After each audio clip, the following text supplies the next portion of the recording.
ጋር ስለ አንድ መነኩሴ ተናግሬ ያለው ይሄ ፍንዳታነት ይቅር ብዬ አንዴ በቲክቶክ አይታችሁ እንደሆነ ረጅም ሰዓት ስለ ምንኩስና በደንብ አድርጌ ተናግሬ ነበረ። አንዳንድ ሰው እስከ 3 ሰዓት፣ አንዳንድ ሰው እስከ 6 ሰዓት፣ አንዳንዱ እስከ 9 ሰዓት ነው መጾመው ይላል። አንዳንዱ የለም እስከ ምሽቱ 1 ሰዓት ነው መጾም ያለበት ይላል። እና በዚህ ዳላማ ውስጥ ይገባሉ ምዕመናን። እኔ እንዳቅሜ ነው መጾመው ብሎ አንዳንዱ እስከ 5 ይጾማል፣ አንዳንዱ ደግሞ እስከ 7 ሰዓት ላይ የሚመገባለ 9 ሰዓት ላይ የቱ ነው ትክክል ብለው ምዕመናን ይጨነቃሉ። የምንፈልገውን መልካም ነገር አናደርግ፣ የማንፈልገውን ክፉ ግን እናደርጋለን። መተው ያማረን ልንተወው ያልቻልነው ኃጢአት አለ። እንዴት እንላቀቅ? ሞከርን፣ ዛትን። አዲስ ዓመት በመጣ ቁጥር ዘንድሮ ብለን ጽፈናል፣ ዝተናል። ስንት ሰው እኮ ሲጋራውን ሰብሯል፣ ስንት ሰው መጠጡን ደፍቷል። ተመልሶ ወደ ኃጢአት ይመለሳል። ለምንድን ነው? ለምን አቃተው? ይህ አይነቱ ጋኔል ያለ ጾምና ያለ ጸሎት ያወጣ። ሰላም ውድ ቤተሰብ እንደምን ቆያችሁ? እኔ እግዚአብሔር ይመስገን ሰላም ነኝ። በዛሬው ቪዲዮ ስለ ሙስሊሙ መነኩሴ በዝርዝር ሀሳቦችን ወደ እናንተ አደርሳለሁ። እንግዲህ አጭበርባሪው መነኩሴ መስጊድ ቆይቶ ሲመለስ ተይዟል። ይህ መነኩሴ ቆሞስ ኃይለ ሥላሴ ይባላል። እንግዲህ ለረጅም ጊዜ በኢትዮጵያ ኦርቶዶክስ ተዋሕዶ ቤተክርስቲያን መነኩሴ ነኝ ብሎ ሲቀድስ የነበረ ነው።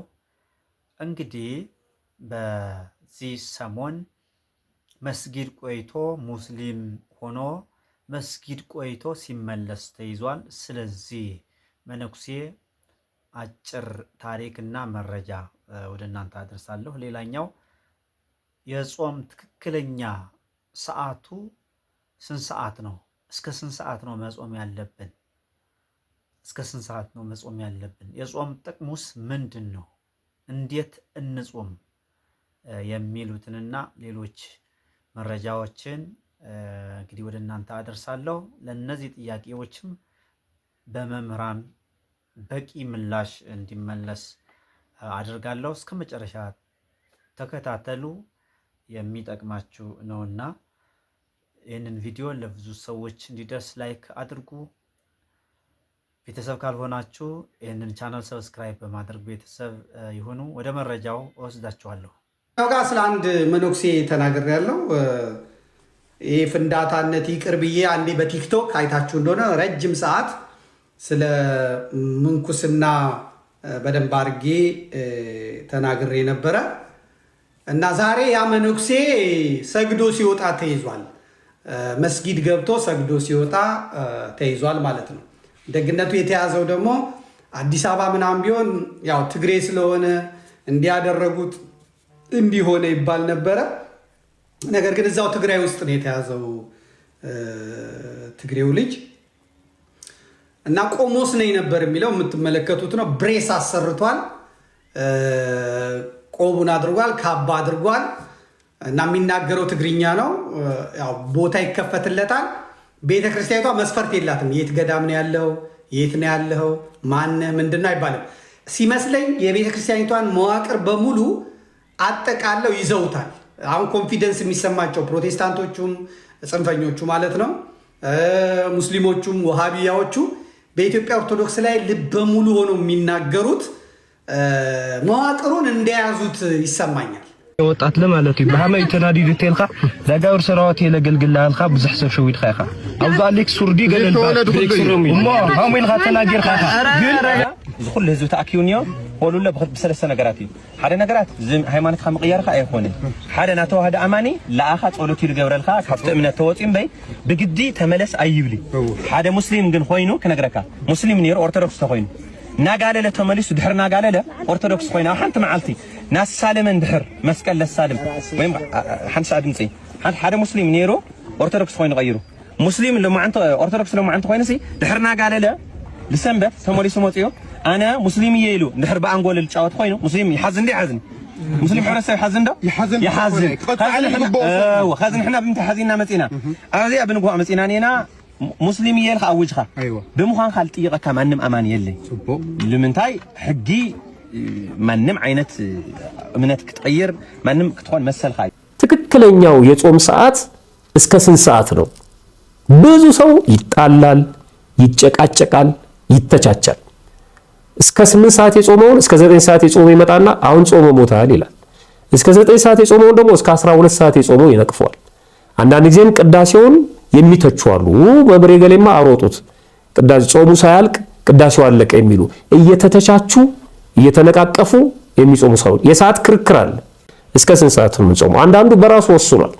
እኔ እስከ 4 ይበቃኛል ይላል። አንዳንዱ ደግሞ ከካህኑ ጋር ይከራከራል። እንዴ መምሬ ገሌ እኔ እስከ 6 ይበቃኛል እኮ ብሎ ከካህኑ ጋርም የሚከራከር ሰው አለ። ሰዓትን በተመለከተ ፍትሐ ነገሥቱ አስቀምጦታል። የቤተክርስቲያናችን የሥርዓት መጽሐፍ ነው። ለምሳሌ ዓርብና ረቡዕን እስከ 9 ሰዓት ብሎ አስቀምጧል። በአብይ ጾም ውስጥ ያለውን ደግሞ ሲናገር ለምሳሌ ጾመ ሕርቃልን እስከ 12 ሰዓት የመጀመሪያው ሳምንትን እስከ 12 ሰዓት እንዲጾም ያዛል። ከዛ ቀጥሎ ከቅድስት ሰኞ እስከ ኒቆዲሞስ ዓርብ ድረስ ያለውን እስከ 12 ሰዓት ይልና ሰሞነ ሕማማትን እስከ 13 ሰዓት ይላል። 13 ሰዓት ድረስ ማለት ነው። ይሄ ከዋክብት እስኪታዩ እስከ ምሽቱ 1 ሰዓት ይላል። ፀሐይ እስክትጠልቅ ወይም ጨረቃ እስክትታይ ድረስ ይልና ከዋክብት እስኪታዩ ብሎ ያስቀምጠዋል እስከ 1 ሰዓት። ማዕከሉ ግን አሁን አንዳንድ ሰው ይኸው እንግዲህ እስከ 1 ሰዓት እያለ እስከ 9 ሰዓት የጾመ ሰው ሲነቅፍ በጣም ያሳዝናል። ግን እስከ 1 ሰዓት ነው የሚለው። አንዳንዴ የ5ኛ ክፍል ተማሪ የ3ኛ ክፍል ተማሪው ላይ ትንሽ ሊንጠባረርበት ይችላል። ግን የ8ኛ ክፍል ተማሪ አጠገቡ ካለ ዳው ዝም ሊል ይችላል። እና ከፍ ያሉትን ማሰብ መቻል አለብን። እስከ ምሽቱ 1 ሰዓት ነው የሚለው ስርዓቱ ማለት ነው። ግን እንደ አቅማችን አባቶቻችን የሰሩት ስርዓት አለ። የጾም ማዕከሉ ሰዓቱ ምንድነው ሲባል የጾም ሰዓት የሚገድብልን ቅዳሴው ነው። ምዕመናን የጾም ቅዳሴ ቅዳሜና እሑድ ካልሆነ በስተቀር ከሰዓት በኋላ ነው እንደምታውቁት። ስለዚህ ከቅዳሴ በኋላ ጾሙ ያበቃል። የዕለቱ ጾም ያበቃል። የጠዋት ምግብ አንመገብም፣ ግን የጾም ምግብ መመገብ እንችላለን። አወጀች ቤተክርስቲያን። የምንፈልገውን መልካም ነገር አናደርግ፣ የማንፈልገውን ክፉ ግን እናደርጋለን። መተው እያማረን ልንተወው ያልቻልነው ኃጢአት አለ። እንዴት እንላቀቅ? ሞከርን፣ ዛትን። አዲስ ዓመት በመጣ ቁጥር ዘንድሮ ብለን ጽፈናል፣ ዝተናል። ስንት ሰው እኮ ሲጋራውን ሰብሯል። ስንት ሰው መጠጡን ደፍቷል። ተመልሶ ወደ ኃጢአት ይመለሳል። ለምንድን ነው? ለምን አቃተው? ይህ አይነቱ ጋኔል ያለ ጾምና ያለ ጸሎት ያወጣ። እግዚአብሔር በዚህ ጾም አልወጣ ያለንን አልላቀቅ ያለንን አመላችንን ይንቀልልን። የሆነ ችግር አለ ሁላችንም ጋር። የሆነ ብዙ ጠበል ተረጭቶ ሊርቅ ያልቻለ አመል አለብን። ወይ አንደበታችን፣ ወይ ቁጣችን፣ ወይ ሰውነታችን፣ ወይ አመንዝራነታችን፣ ወይ ስካራችን የሆነ ልንላቀቀው ያልቻልነውን ችግር መፍቻ ነው ጾም።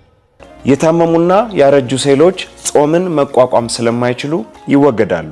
ጤነኛና ወጣት ሴሎች ደግሞ እየታደሱ ይቀጥላሉ።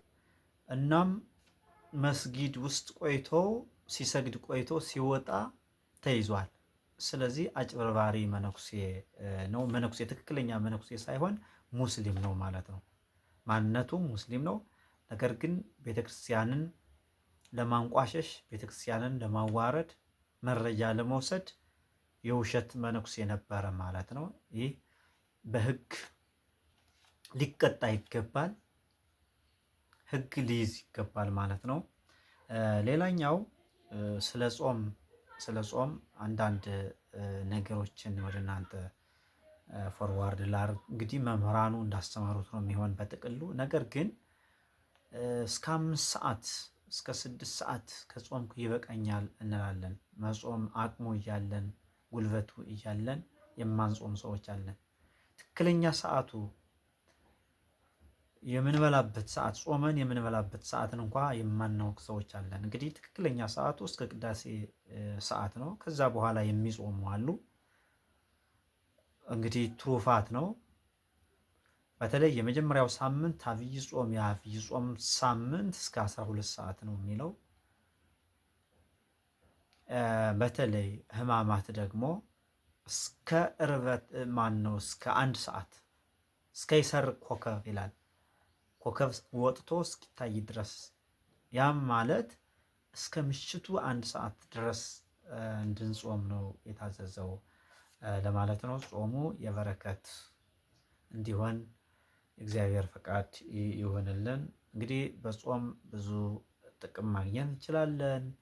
ሰውነታችንን እናስተካክላለን፣ ጤንነታችንን እናስተካክላለን። ይሄ የስጋ ጥቅም ነው። ስንጾም ደግሞ ነፍስ ትወፍራለች፣ ነፍስ ትለመልማለች ማለት ነው። ጾሙን እንግዲህ በሰላም ያስፈጽምልን። በጾሙ በረከቱን ያድልልን። ጾመን በረከት እንድናገኝ ያደርግልን ማለት ወዳለሁ። ስለተከታተላችሁ አመሰግናለሁ። ይህንን ቻናል ሰብስክራይብ አድርጉ። ሰብስክራይብ ካላደረጋችሁ ሰብስክራይብ በማድረግ ቤተሰብ የሆኑ ቪዲዮ ለብዙ ሰዎች እንዲደርስ ላይክ እንድታደርጉ አሳስባችኋለሁ። ቆየን።